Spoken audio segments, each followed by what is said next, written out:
I got a call from the NME to photograph this film director from Hollywood with a really strange name. I was told that he was really talented. I was intrigued that the magazine was so excited about this young director that they wanted me to photograph.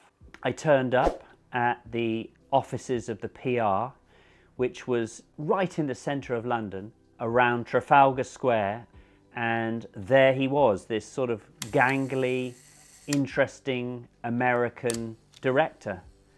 And we immediately hit it off. He was really excited. He'd come to London to do press.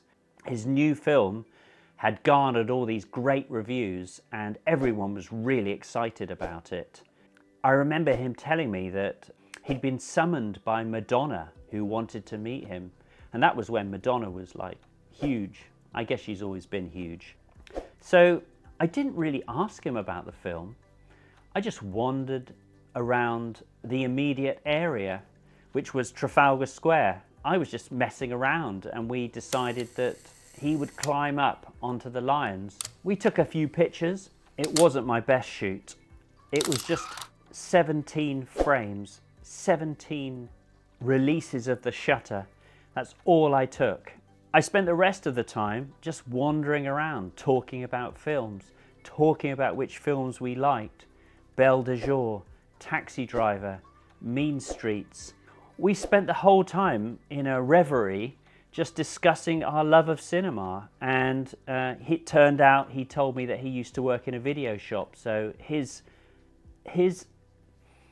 knowledge of film was encyclopedic. It was a very pleasant way of spending an afternoon. The PR said, come back in 20 minutes.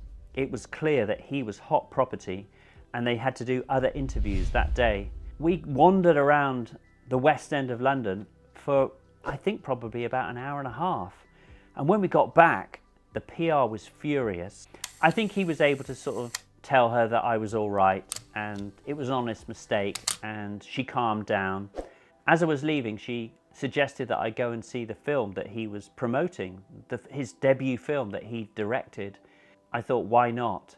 You know, everyone says it's so good. So the following day, we went along to see the film. I was completely flabbergasted. I'd never seen anything like it. And the film was, of course, Reservoir Dogs. At the end of the film, as we were walking out, I thought, what an idiot. I should have been spending the time that I had with him taking more pictures instead of just chatting about myself and about my love of film. None of them are masterpieces, but they are kind of quite loose and fun. They capture a moment before he became Quentin Tarantino, this famous director that everybody knows.